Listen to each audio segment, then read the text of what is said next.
Hello, everybody. Welcome back to the Retro Gamers Podcast, episode 248. Anthony is here, but Larry is not here. Larry. Yep, that is not Larry on the other side of your screen, as you can see. Larry was unable to be here this week. I feel like every time that I miss a week, he gets me back by missing a week. So like I missed one, I think a couple of shows ago. So listen, it's his turn.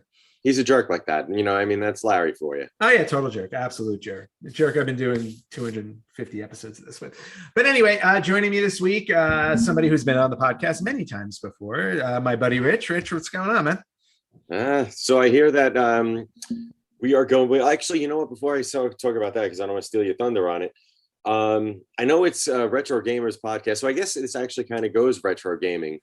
I've been playing the Mass Effect trilogy lately. Oh, how is that? You know, the first Mass Effect, I forgot how amazing that game was. Okay. And what's great about it is it came out in 2007, so you figure it's 14 years old at this point, which, by the way, hurts my brain saying that.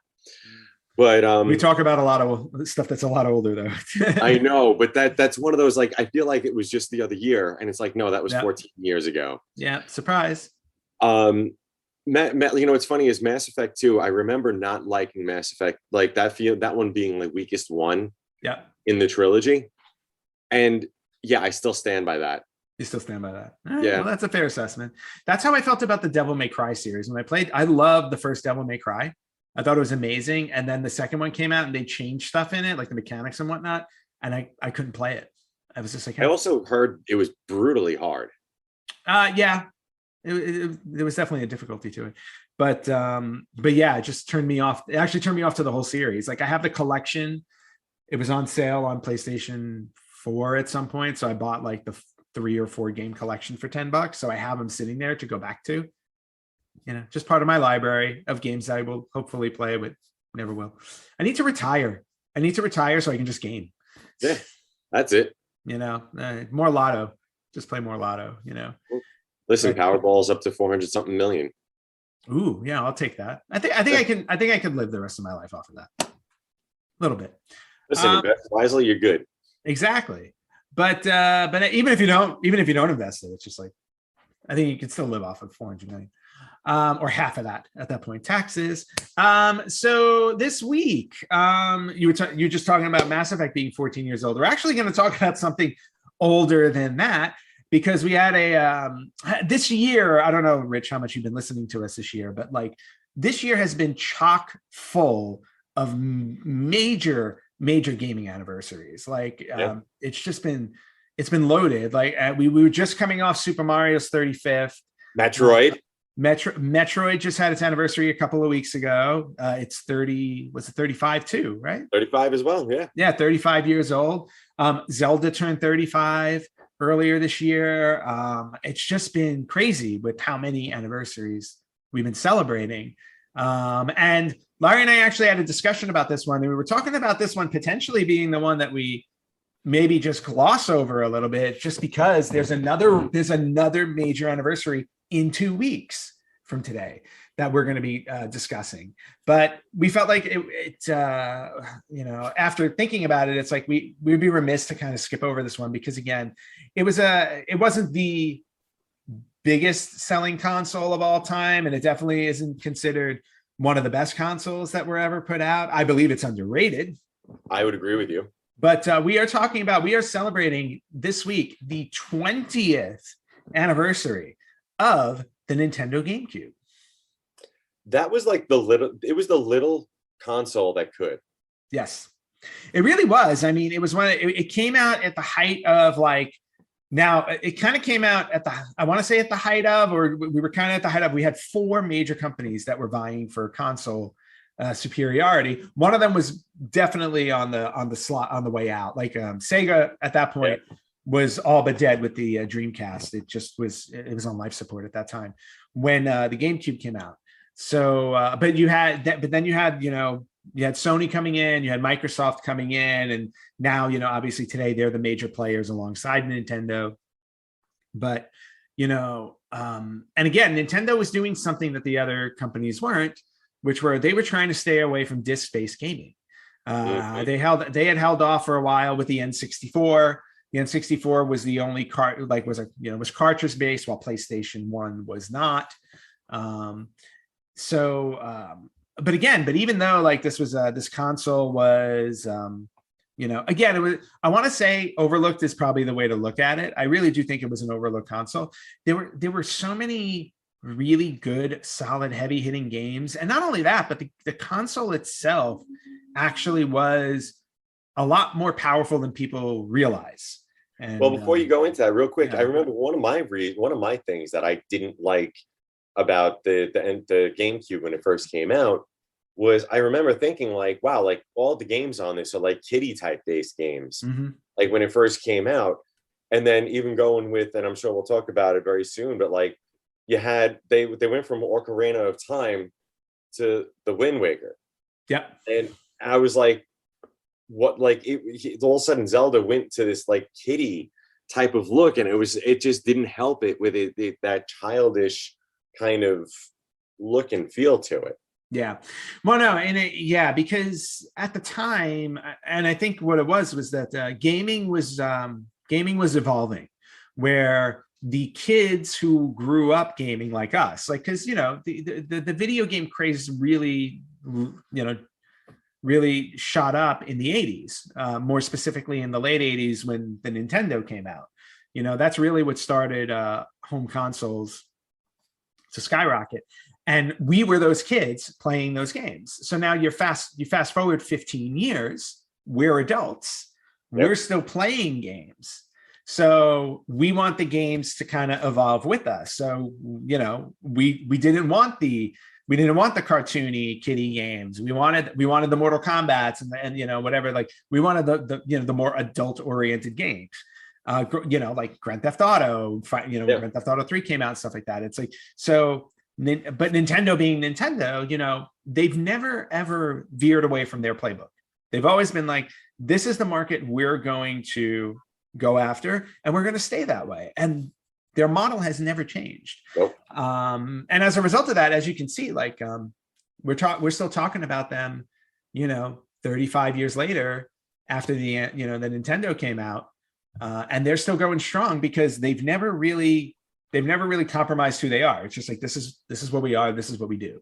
And it's worked for them this entire time. So with the GameCube coming out 20 years ago, it was the same thing. It was like, we're not going to change the way we're looking just because the competitors are doing something different. Doing this, right? Yeah.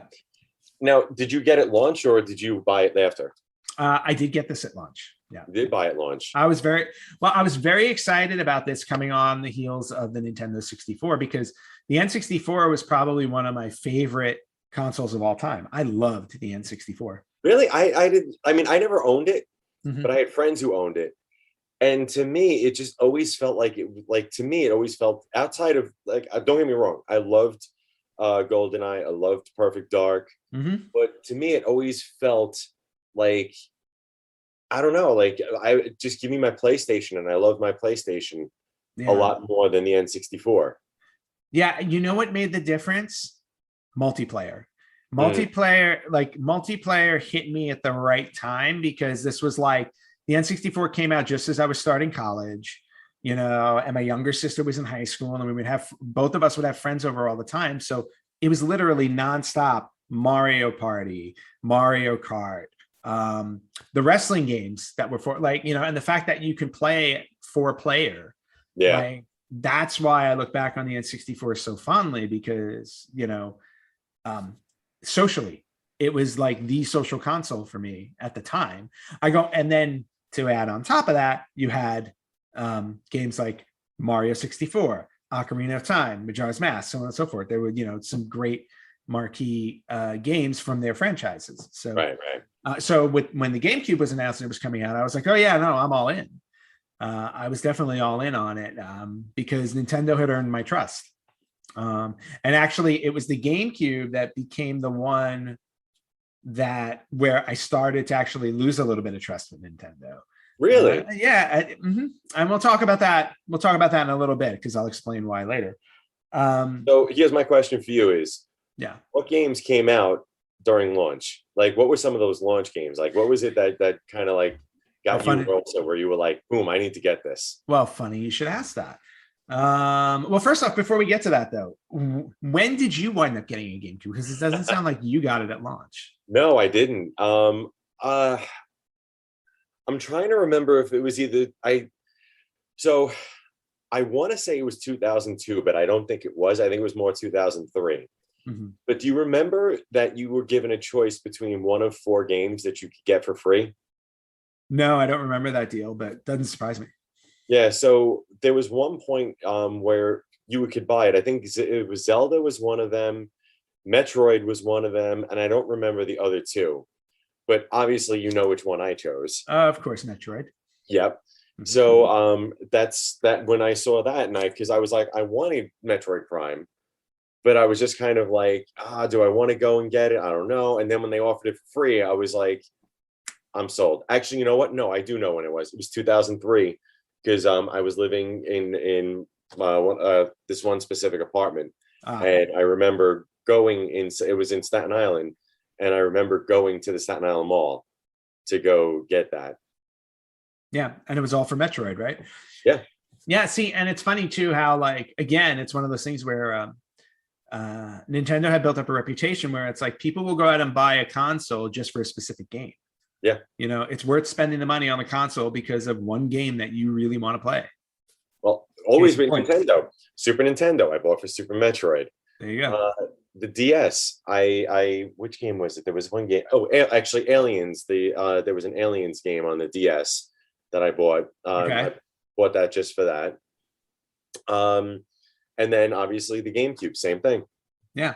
No, I mean, that's what happens. I'm trying to remember, like, there were there are definitely a couple of consoles I bought specifically for one game. I'm trying to remember which ones they were though. But they were like weird offbeat ones. Like I remember I bought the Sega 32X because they had a wrestling game.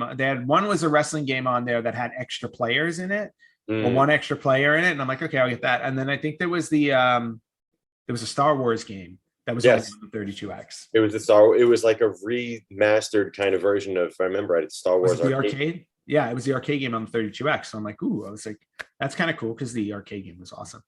Yeah. But getting back to the GameCube, since I was a launch kid. So just a few things before we get into the actual release games, just some stuff to talk about on the console itself or about the console. So again, 20th anniversary, it was released September 14th, 2001 in Japan. So as always the case, any Japanese console tends not to come out here right away, or at least back then didn't. So we didn't get it until November 18th of 2001. So we only had to wait that long of a delay. I was just going to say that actually wasn't that bad. Really? I was like, because the Nintendo, it was like something like 9 month difference or something like that. So the 2 months, nothing. And and it came out perfect time for the holiday season, which is always a good thing, right? No, it's just funny because it's like you think about now where it's like the PlayStation 4, the PlayStation 5, like the 360, all of that. Mm-hmm. Now everything is just, it all comes out. Maybe there's like a couple of days difference, but that's about the extent of it. Yeah, essentially. I mean, and they don't really look at specific windows anymore because their reputations are built. So it doesn't matter. It's like if they want to release it in April, they'll release it in April. They know they're going to sell them. Yeah. It's not like, oh, we have to wait for the holidays. No, not anymore. All right. So November. Yeah. So yeah, November for us, but September for Japan, which is why we're celebrating the 20th now. The internal workings of this, and this was a little bit surprising to me because I was reading some articles about it and how they were saying that the GameCube was almost as powerful as the PlayStation 2, which is surprising when you hear that because you wouldn't think that. It was loaded with what they called a Gecko processor, a Gekko, Gecko processor. They had codenamed it Flipper while they were developing it. Mm-hmm. And actually, if you open up your GameCube and you look at the motherboard, you'll actually see the processor. It has the name Flipper on it, which is cool. It was, and again, we're talking computer speak here. So when you hear these numbers now from 20 years ago, it's like, oh God, they're so slow. But it was 485 megahertz. Wow, which is nothing these days, right? We're well into gig land. It featured a floating point unit or FPU capable of total throughput of 1.9 G flops, which, to be honest with you, I wish Jack were here to explain that, because I know he'd be able to explain. He'd just go through this like for 10 minutes. He'd talk about it, and I'd be like, okay, cool, I can sit back. No, you're stuck with me. So yeah. So you're just like, here, G flops. Yep. Yeah. So and again, one of the key things about the GameCube was that this was the first foray for Nintendo going into disc-based gaming, because everything up until this point was cartridge-based. But they didn't commit all the way PlayStation and Xbox did. They decided they were worried about piracy. They were worried about piracy, so they went with a mini DVD format. That was Rich is going to show us one, I believe. Yeah. Hold on. Let's see it. There we go. Look at that thing. Oh, look. Wow, that's clean, man. Yeah. Metal Gear Solid. Very nice. Yeah. So it was a mini DVD format.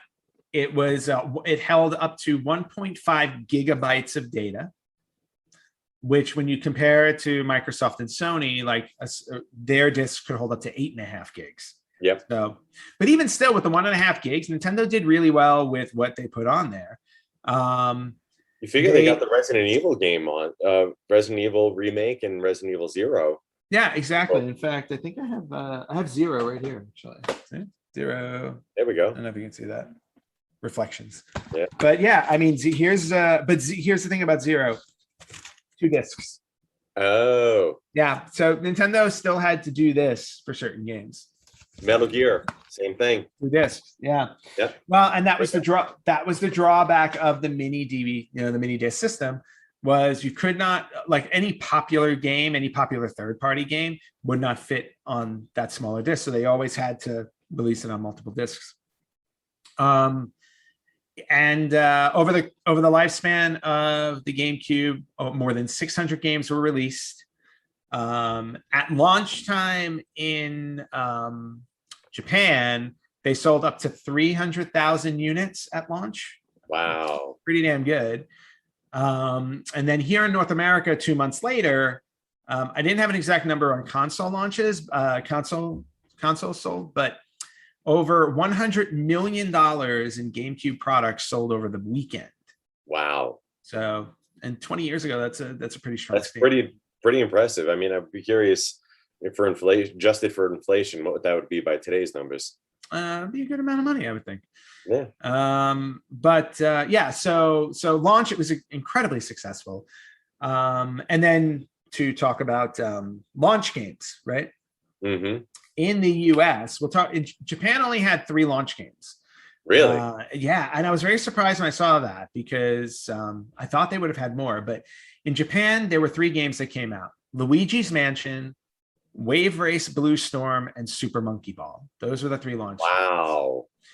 games. The US 2 months later, what was it? 2, 4, 6, 8, 10, 12. Looks like 12 games came out at launch. Interesting. And here's what you got. You got All-Star Baseball 2002. Batman Vengeance, which if you did not play, was excellent. It played kind of like a 3D version of the cartoon. Of the animated show. Animated series. In fact, I have my copy. Actually, I rebought my copy years ago and never opened it again. But I loved this game. This was like one of my favorite Batman games to play through. Really, really cool. So I played it and it got stuck at one point and I never went back. Oh, I finished it. I definitely finished it. It was just such a great game. Absolutely. So if you ever want to go into the annals of GameCube history, this is a game to pick up. Yep. Batman Vengeance, Crazy Taxi, which was ridiculously popular at the time in the arcade. Oh my God. So Dave Mirra Freestyle BMX 2. That right there is enough to buy the system, right? You want your Freestyle BMX. Exactly. Or you wanted to buy it for Disney's Tarzan Untamed. Whoa. Untamed. Stop the presses. The uber popular Luigi's Mansion, which has become iconic. Yep. Madden NFL 2002. Mm-hmm. NHL Hits 2002. Yep. And here's one that I know and I know: Star Wars Rogue Squadron 2 Rogue Leader. Rogue Leader. I mean, this one. Yep. There it is. And again, I was never a huge Star Wars fan, but the video games were always awesome. Like Yeah. I like Star Wars, but I don't love it the way people do. But the video games are always great. And Rogue Leader, one of the Rogue best. Leader was amazing. Never beat it though. Really? No, I got like you've just said in Batman. I got stuck somewhere. Yep. That's Never where I went stayed. back. That's where I No, stayed. that was one I played to death. Yep. I used to love that one. No, it's amazing. Absolutely amazing. And again, it's one of those games where it's like I should just go back and finish it. I still have my memory card on my GameCube. So last three, Super Monkey Ball, which was very popular as well. Tony Hawk's Pro Skater 3. Of course. When the Tony Hawk series was huge. And Wave Race Blue Storm. So Wave Race was a series that came out on the N64 first. Yep. It did well enough that they came out with a sequel. And I will say, I loved Wave Race. So it's just, jet ski. Never played Here's it. my copy. Oh, so much fun. So much fun. And Blue Storm has they had a lot more levels and stuff like that. And there were, the weather would dictate like how choppy the water was when you were playing through and everything like that. Just a lot of fun, and I believe it was 4-player as well. It was 1 to 4 players. So that was the other thing that was cool about it. So those were the launch titles. Well, going with a couple of the ones that you mentioned there, I didn't play necessarily the launch titles of them, but God, can I explain to you the amount of hours that, and I wish Jack was here because Jack and I, have known each other for a very long time. The amount of hours Jack and I have played Super Monkey Ball 2. Oh, really? Not the first one, the second one. And not even just the party games, not even the actual game itself. Because I remember trying to play it, and that game, the actual game itself got so hard after a while, like trying to navigate on some of those terrains and what have you. Yeah.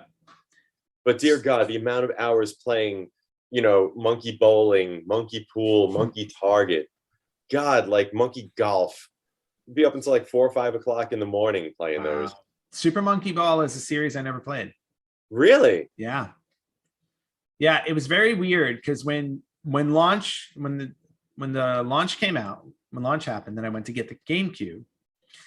I don't know if I think Luigi's Mansion was sold out by the time I went because I never owned Luigi's Mansion.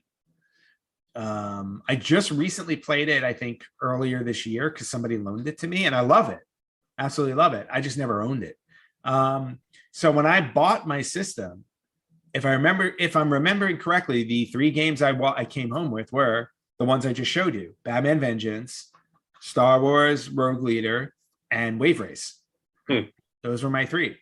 The rest of them didn't really jump out at me. Like Tony Hawk, I had already had on the Dreamcast. So I was probably planning, I think I had already picked up Pro Skater 3 on Dreamcast. At least I had 3 for the PS2. So I was like, I'm not going to bother that. Yeah, see, but on the Dreamcast, like Pro Skater was awesome to me. Yeah. But those were the 3 games I wound up with at launch when I got the GameCube. I never went back for Luigi's Mansion, unfortunately. And then the rest of the games they just didn't appeal to me overall. Like Super Monkey Ball sounded cool, but not like I need to go spend $50 or $60 on it yet. Going with what you said before about multiplayer, really, ultimately, I gave up on the actual gameplay very quickly on that. And just like I said, the amount of hours me, Jack, and another mutual friend of mine and Jack's, Matt, we spent hours. And my wife Trish and Matt's wife Jen, I mean, like we would just sit around until we'd see the sunrise, just sitting and playing that stupid game. That's kind of cool though. Yeah. But that's the whole thing. That's what it's all about though, really. Right. And I was going to say, I can't recommend playing the game itself, but as a party game and as a multiplayer game, it was amazing. And actually, I went and spent a weekend with Jack at a place that he has. And I had brought my GameCube with me. And Super Monkey Ball 2 was one of the games we were playing. Nice. And we were just having a blast playing that. That's awesome. Yeah. Yeah. And again, one of the strong suits Nintendo has always had has been their multiplayer games. Yeah. Like they are notorious for having really, really solid multiplayer games, which is why like the GameCube, had, it had 4 ports right at the get-go. Boom, right? It's like, boom. It's like you're all set up. If you want to do a multiplayer game, you're good to go. Yeah. And that has always been the way since the N64, like for the most part. Like they've always, they did that with the Wii also, I believe. It was 4-player setup. Well, actually, the Wii also had ports for your GameCube controller on the side. Yep. So smart move on their part. Exactly. So overall, for the lifespan of the GameCube, it sold 22 million units. Not too shabby. Definitely not PlayStation territory, but still 22 million units is pretty respectable. It was finally discontinued in February 2007 because Nintendo was solely focused on the Wii. Yeah. But at that point, I mean, you had a good, what is that, about 5.5 years? There's a 5.5 year run. Yeah, which isn't bad. And again, with over 600 titles released over the course of that time, I think that's pretty interesting. One note that I thought was kind of cool was that you don't think about GameCube, you don't think about the GameCube when you think about online gaming, but there was actually online support for 8 games on the GameCube. 5 of them, 5 of them over the internet, and 3 of them with a LAN connection. Huh. So if you had a LAN connection, you were actually able to play 1080 Avalanche, Kirby Air Ride, and Mario Kart Double Dash. Really? Yep. And then with the internet, it was specifically, well, in North America, it was specifically Phantasy Star 1, 2, and 3. Phantasy Star was like a big online multiplayer game. And in fact, they actually developed a keyboard controller for Phantasy Star specifically. Like it was a full keyboard. And then on either side, there was the actual GameCube controllers, the left side and the right side attached to it. That's funny. Yeah, so it was like this big giant thing. And then in Japan, they had 2 other games over the internet. One of them was a multiplayer RPG game, which sounds interesting to me, called Homeland. The other one I found interesting too, because there was what I found was it was a baseball game that was released that you can play over the internet, but it was a baseball game with downloadable content. Interesting. Because you don't hear a lot about downloadable content 20 years ago. No. So there were little things. It didn't have internal memory at that point, so everything was just memory card. Exactly. So, and the memory cards on this thing were small. Like they would hold, I think, like maybe 8 megabytes. Right, because I was going to say, I think that's what the PlayStation was 8 megs. Yeah, so like I think maybe like you went up to 8 or 16. Like I remember for the PS2, like I remember it was like you would buy those third-party ones. Yep. And I would I marveled at the fact that like I bought a 32 megabyte one once or a 64. I'm like, wow, this is amazing. How little we knew back then. Yeah. By the way, going back to baseball for a minute. Yeah. It was another one of those fun games that I used to play for hours and hours on end, multiplayer. Was do you ever play the Slugfest series? No. So similar to NHL Hits, which by the way was another great one. Actually, I have it in here somewhere. There we go. I had 2003. NHL Hits 2003. Nice. And Slugfest 2004. Those were both by those midway. So it was like that NHL, like NFL Blitz type thing. Yeah, more arcade-like, right? Yeah.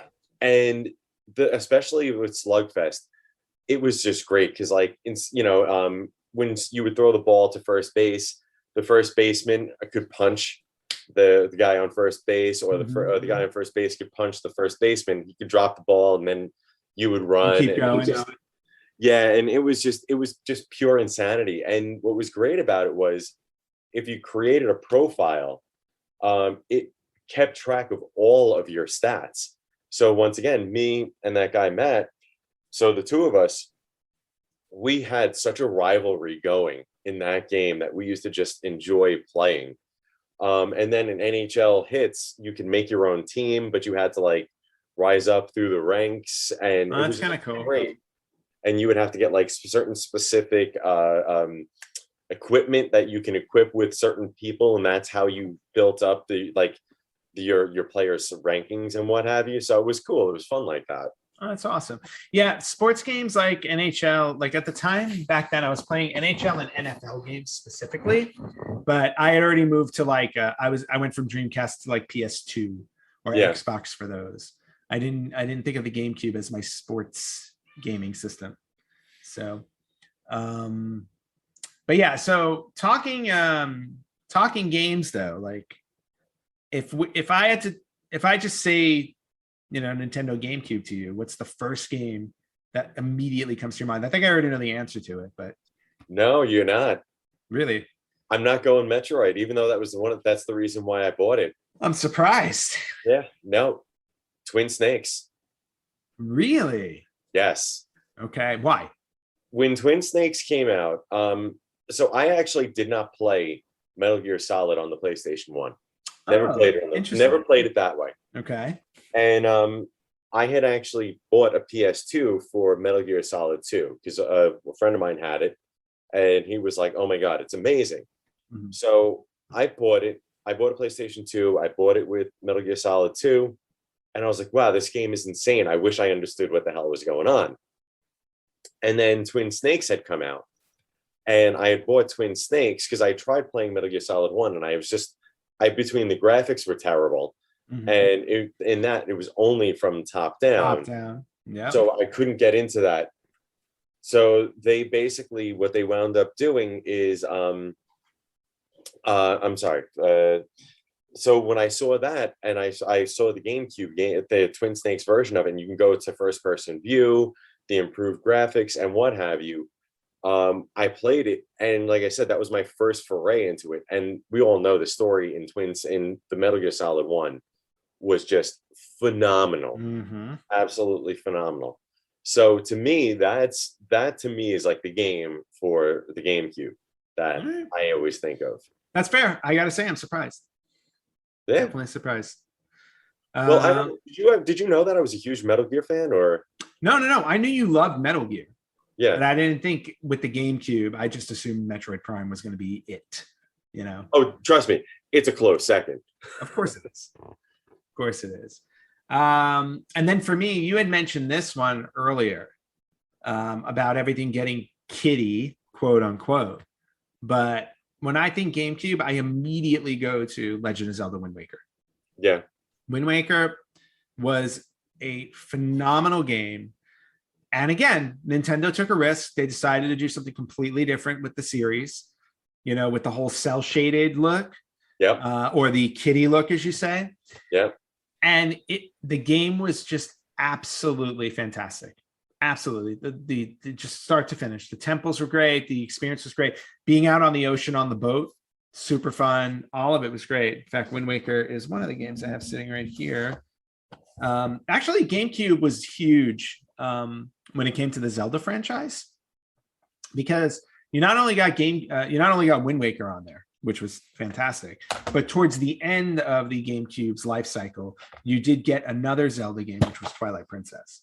Yep. And this was a launch title on the Wii because it kind of overlapped with the Wii coming out, but they still released it on the GameCube. So if you had your GameCube, you were able to play it, which is great. But the other cool thing about the GameCube in terms of Zelda related, I don't know, they may have released the most Zelda games on the GameCube. Well, there was also they released, and that was something else that I bought with mine when I bought it. Mm-hmm. They had the Master Quest version of Ocarina of Time. Yep, which was definitely appealing, because here it is, right there. Yep. And of course, I was going to buy it. But yes, so the Ocarina of Time Master Quest, which was supposed to be released on the Nintendo 64 disc drive that never came out in the US. So they released a special edition on the GameCube.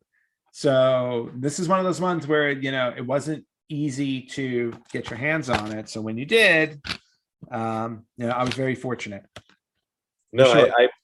I bought it, like I said, early on. Yep. I've since sold it. I don't have my copy anymore. Yep.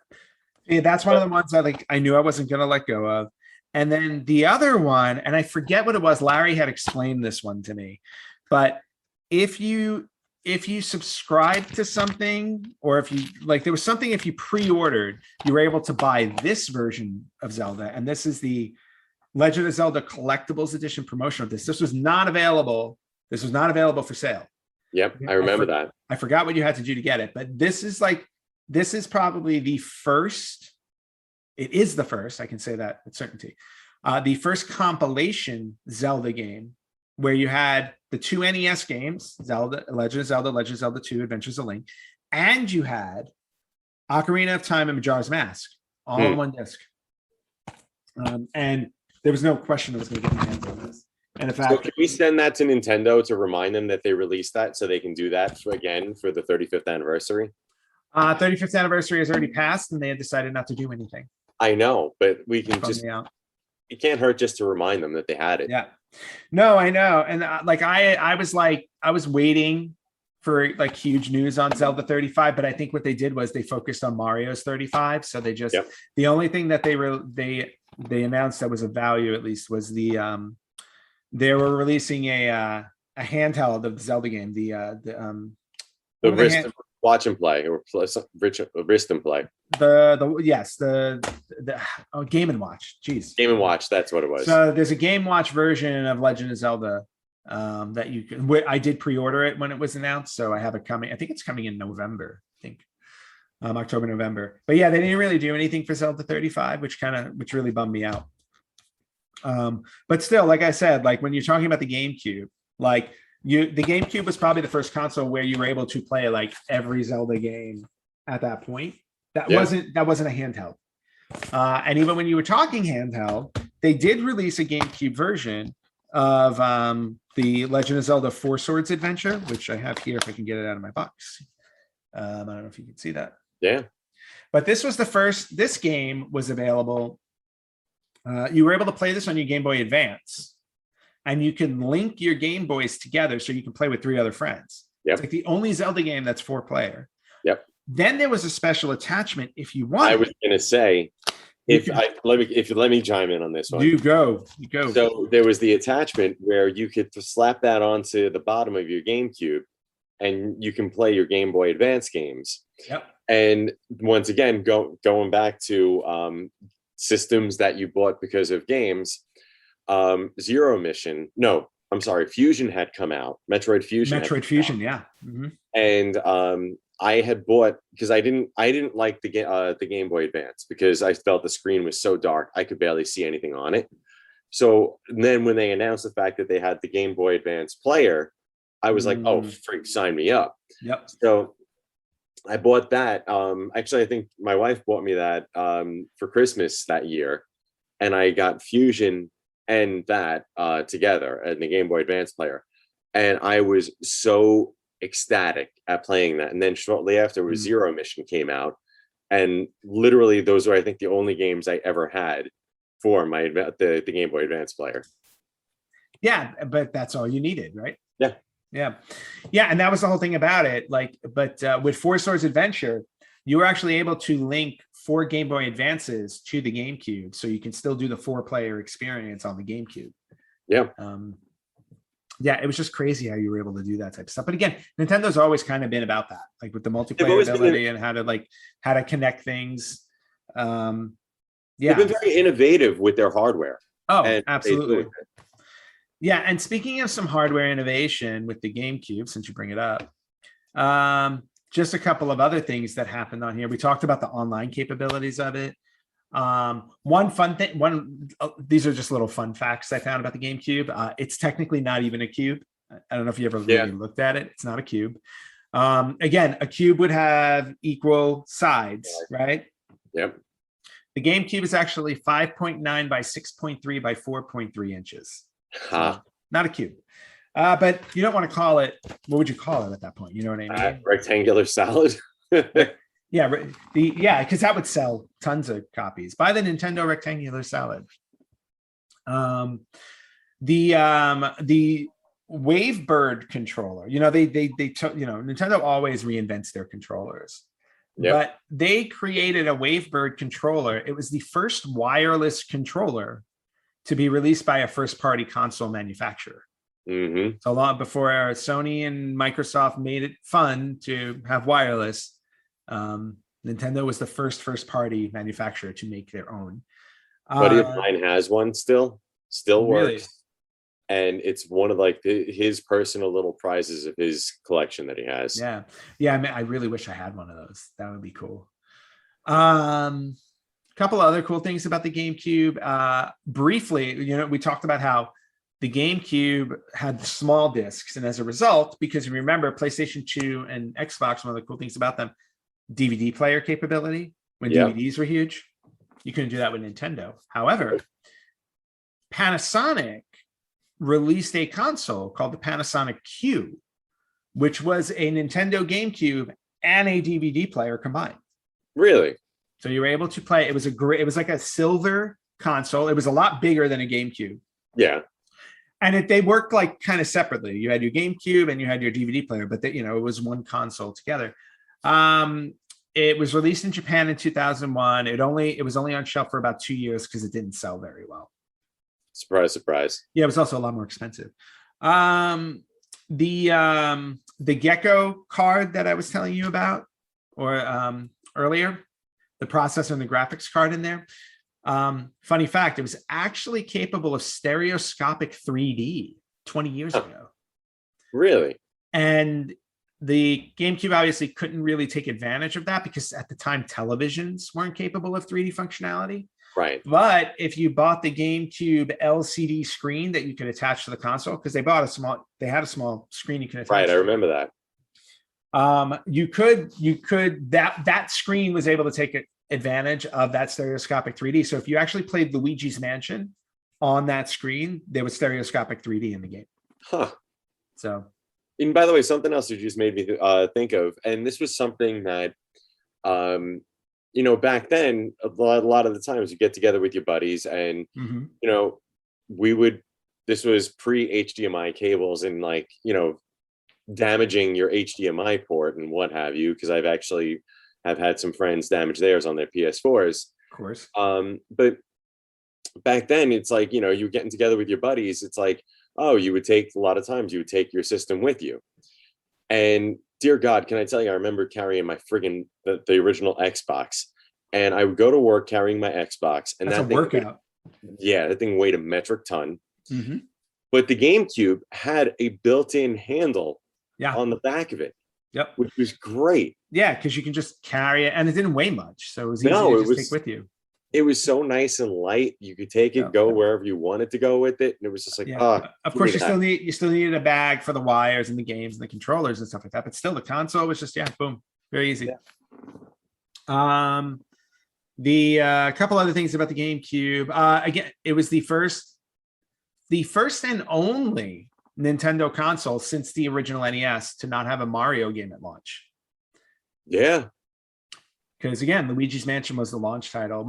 Super Mario Sunshine would come out later. Right. And then I believe, was Galaxy GameCube or Wii? I think Galaxy was Wii. Was it Wii? Okay. So so Sunshine was the Mario game for the GameCube, but it did not come out at launch. And it would be an interesting thing to know, obviously, revisionist history, if the GameCube would have done better had a Mario game come out at launch. Yeah. Just one of those things. But it's the only one since the NES, since with the NES that did not have a Mario game at launch, which was kind of interesting. And here's a little GameCube secret that I didn't know. When you start up the console, I don't know if you remember, the G. Yep. That would come out and it would kind of turn on the cube and it would make this cool little jingle. You're talking about if you pressed and held a certain button. Yes. You want to explain? So if it would make that like, and then the little cube would hit in and it would make the chime. Uncanny sound right there. It's like, it sounded like the actual sound. Yeah, there you go. You're that good. And if you held the Z button down when you started it up, if memory serves me right, it made kind of almost like a baby type of sound. Yeah, it had some like cartoonish sound to it, and then you would have like a baby laughing. Yep. Yeah. Which is one of the alternate startup sounds. Do you know the other one? No, I only got that one. So you need some people to help you out. But if you hooked up 4 controllers and everybody held the Z button when you started up the system, you got a Japanese tune that is kind of ninja-like. Really? For the startup, which I've never heard. And I'm sure if you can go on YouTube and hear it, but right. It's one of those, just one of those weird things. The code name for the system before it became the GameCube. Do you remember what they were calling this when they were talking about it in the news? When Dolphin. they were the Dolphin, Project Yep. Dolphin. Yep. I think that's also why the processor is called Flipper. Flipper. Just all Yep. fits. And then one little fun note about one of the games. Remember that game Pikmin? Yes. Okay. Never played it. Never played it either, but on the disc, apparently when they released it on disc, they forgot to delete an executable file, an exe file on the disc. So you can actually play the Pikmin GameCube disc on your PC if you know how to do it. Really? Yeah, because of that exe file. Once again, where's Jack? We need Jack for this. This is something where Jack would come in and be like, "Oh yeah, you just have to do, you just type this in and you put this in and you do all this magic." By the way, you realize that once we tell him about this, it's gonna be like challenge accepted. Either that or he's gonna be like, "Oh yeah, I did it all the time." Probably. He's probably already done it. But yeah, just some fun stuff about the GameCube itself. So you talked about Twin Cities. Yep. You talked about Metroid. Twin Snakes. I'm sorry. Twin Cities. Twin Snakes. Talked about Metroid. I got my Zelda fix like I always do. I do have another great one. Yeah, that's what I was going to say. I have a list here of the best-selling games we can get to, but I'm just wondering. It's like some other good ones. Yeah, what other good ones come to mind when you think about the GameCube? For me, it's not a lot because GameCube was mostly a solo effort for me. I didn't play a lot of multiplayer at the time when it came out for this. Eternal Darkness. I've always wanted to play that. Everybody says that game is great. It's insane. Now it like by today's standards, with the flat screen TVs and of course LEDs and all of that, like a lot of the effects that they do in the game wouldn't translate as well to that. But back in the day, like you had an insanity meter. And I mean, I might be calling it the wrong thing. Forgive me. I mean, the last time I played this was probably 15, 16 years ago. Okay, fair enough. And, but basically you had to keep that meter up. And as that regularly throughout the game, it would keep dropping. And as it would drop, really random cool things would start happening. Like all of a sudden, the volume bar would just start going down on your TV. Oh, wow. And the volume would also in the game would just start cutting out. And you'd be like, wait, what the hell? Like, if you didn't know what the hell was going on, you're like, what the hell is going on? The game is like spazzing out. And it would just do things like that. That was just ingenious. And that was one that was a lot of fun to play. Yeah, that was one that was always on my list of I need to get it. And then I think Xbox and PS2 kind of stole me away from my GameCube. So yeah, because I never bought Mario Sunshine. I never got Luigi's Mansion. I'm playing Mario Sunshine now on my Switch. Go figure. Because Super Mario 3D All Stars came out. So yeah, that's how I'm getting. Did you spend $25,000 on that since it's so rare? No. No. I bought it at release. Yeah. Or pre-ordered it if I remember correctly. But yeah, the Eternal Darkness is one that I've always wanted to play. One of the ones that I will always remember fondly because the GameCube, I had gotten the GameCube around the time I first moved out to my first apartment. And my roommate Frank and I would play every once in a while, but we got hooked on Baldur's Gate 2 Dark Alliance. So we played that through on the GameCube. And whenever I bring it up, it's always a sore spot for Frank because you know, spoiler alert, you work your butt off to get all the way to the end of the game and the game has no ending. So like you get to a certain point, you go through a door and then it's like to be continued. And you're like, what? Yeah. And we literally sat there and we're like, wait, what? No, that can't be right. And then the credits roll. It's like, this is BS. Yeah. Work your butt all the way through a game. And then it's just like, all right, well, you know, to be continued, come back for the next one, which we never did. So yeah, we never bothered to go back. Or it was Baldur's Gate Dark Alliance. And then there was a Dark Alliance 2 that came out. We couldn't be bothered. We were like, nope. You ruined our lives. But the game itself, great. was a great. It was a great kind of RPG-ish dungeon crawler kind of thing. Had a 3/4 view to it, which was interesting. Mm-hmm. We had a lot of fun playing through it. It was just that unfortunate non-ending. Unfortunate non-ending. Exactly. But I always think back to playing through it and how much fun I had with that. Yeah. Yeah. No, it was another fun one that still until recently, like I'd probably say a couple of buddies of mine, when we would get together, we would actually still play this 4-player. Was did you ever play Beach Spikers Volleyball? No. It was this, it's literally just an arcade volleyball game. There's really nothing special to it. But the thing is, it's a really fun 4-player game. Really easy to pick up, really easy to play. When you start getting really good at it, you can really start to do some really kind of fun things with it, as a lot of these games were back then. But that's, like I said, played a lot way back when it first came out. And even when I would get together with some of my friends, even just pre-COVID, we would actually sit down and still pop this game in and still play, just because you pick it up that easy, and everybody's still on equal ground. Well, that's the cool thing about it. It's like games that were more like pick up and play that are easy. Like those are the ones like you generally go back to, because it's like, oh yeah, I remember how to play it. It's not that hard. As opposed to like games today, it's like if you stop playing them for a month, you completely forget the control scheme and you're like, wait, I got to learn it all over again. It's funny.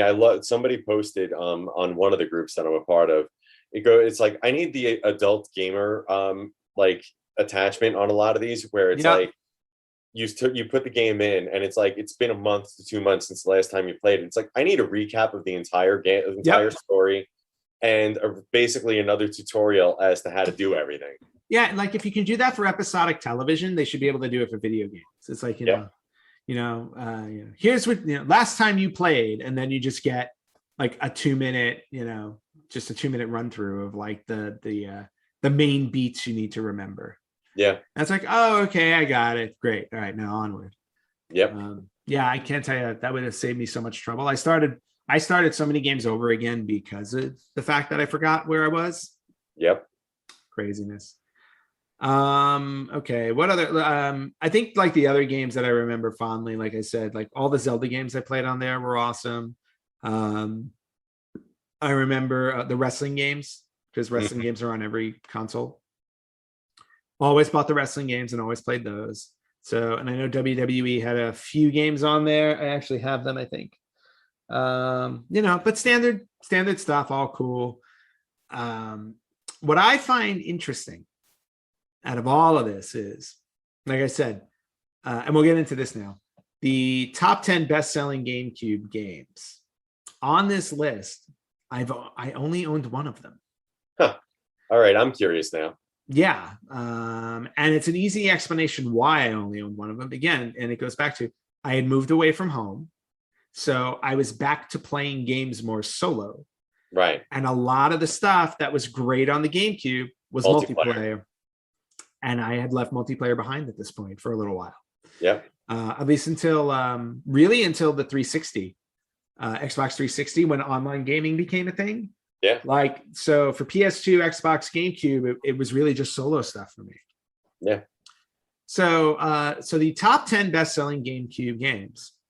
We'll just go through these. Number 10, Mario Party 5. Ah, yes. Didn't have it, but played it a lot. Yeah. Well, Mario Party, I think on GameCube, I think there were like 6 of them or something. Mm-hmm. They made 4, 5, and 6. Was it 4, 5, and 6? Yep. And then 7, 8, 9, 10 came out, I think, on the Wii, right? Yeah.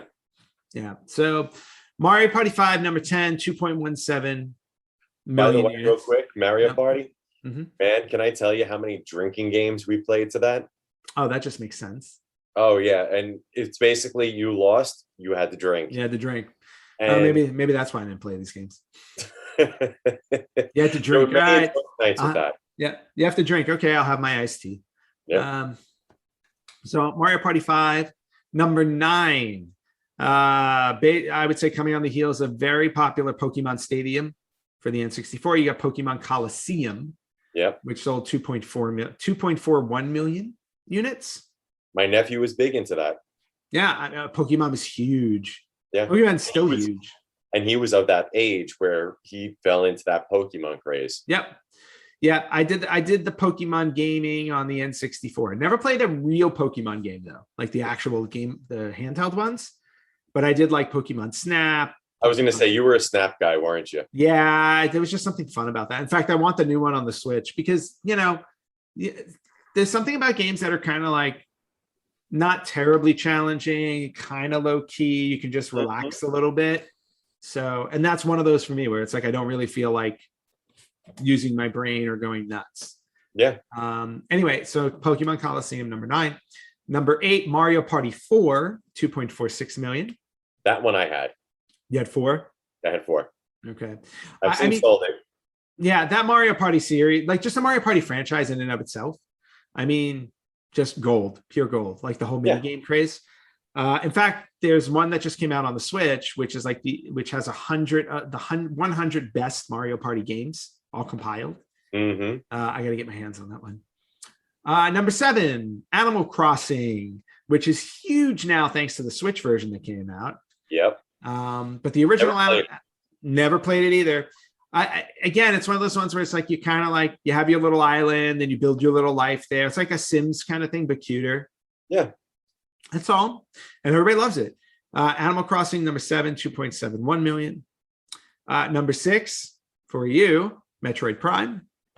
Boom. 2.84 million. By the way, real quick, little trivia for me. Yep. I have only broken one controller in all of my years in Rage. And it was in Metroid Prime 2. At the very end, when you were fighting, I forget if it was the Queen or whatever it was. It was before Dark Samus. Okay. You had to fight this thing. And it was just damn near impossible. And I was at it. And I just remember I just got so pissed off and I just threw my controller. And I was like, done. I pick up my controller. I was like, well, that sucks. Mm-hmm. I don't know how many controllers I've broken over the course of time. Several. Number 5, Luigi's Mansion, 3.33 million. Secret, but not Nope. secret. It's not really a secret if I'm saying it on the show. Nope. Never played a Luigi's Mansion until my wife and I right now are playing 3. And how is it? Well, honestly, it's a lot of fun playing it, especially multiplayer. We're playing it. Obviously, I'm playing as Luigi. She's playing as Luigi. Okay. And it's fun. Like it's just a fun little thing. You come home from work, you finish, you capturing some ghosts. Yeah. That's all you need sometimes. Yeah. Very cool. Number 4 is the only game on the list that I owned for the GameCube, the original GameCube. Legend of Zelda Wind Waker, 4.43 million. And again, don't let that cell shading fool you. Phenomenal game. Mm-hmm. Also re-released on the Switch.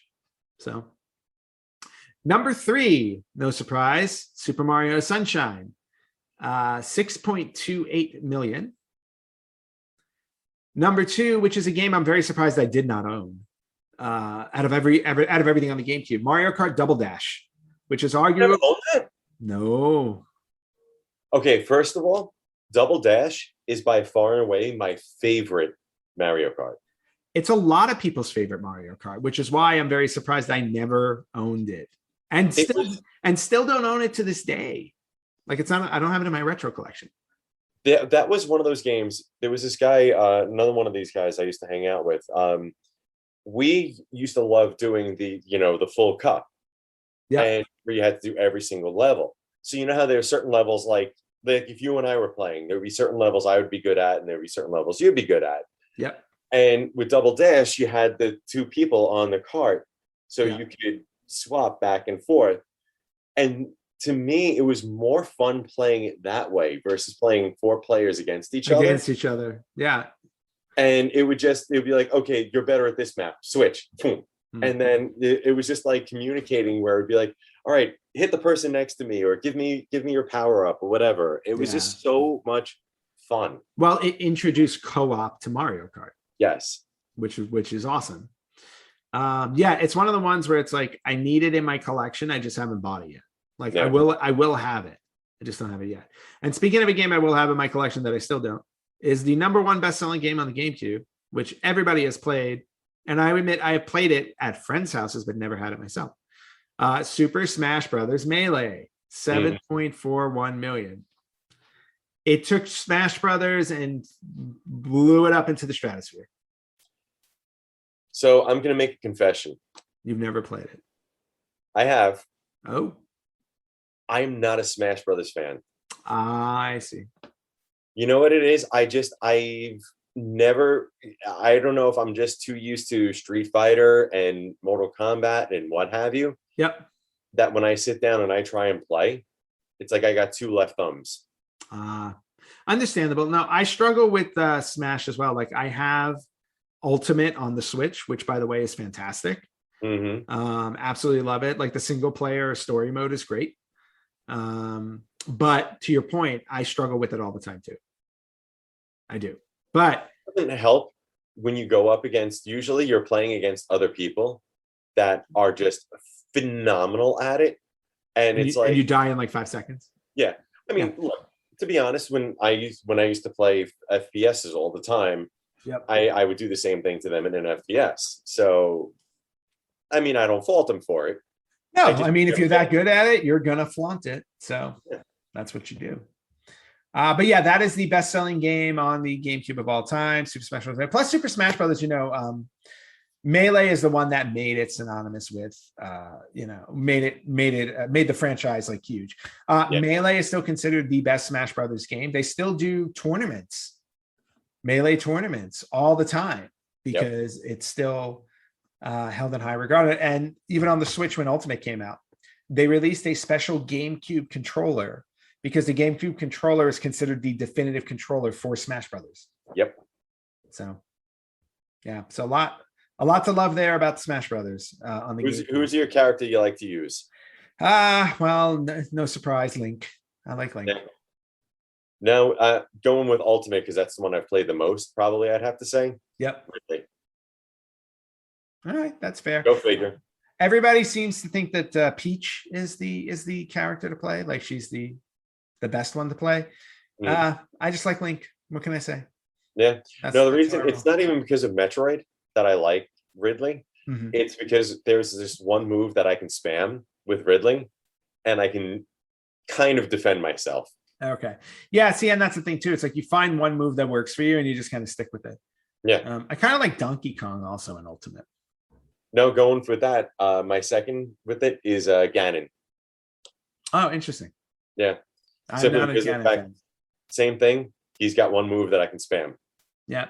Yeah. See, and that's what it comes down to. It's like you find the move that works for you and you just stick with it. So, yeah. So that's those are the top 10 best-selling GameCube games of all time. And that was everything I kind of had that I wanted to discuss about the GameCube. Yeah. Any final thoughts, Rich, on it? Like we said, honestly, it really was this super underrated system. Yeah. And even like, because the thing is, it's like you would have the PlayStation, like you said, you have your PlayStation, you have your PlayStation 2, you have your Xbox.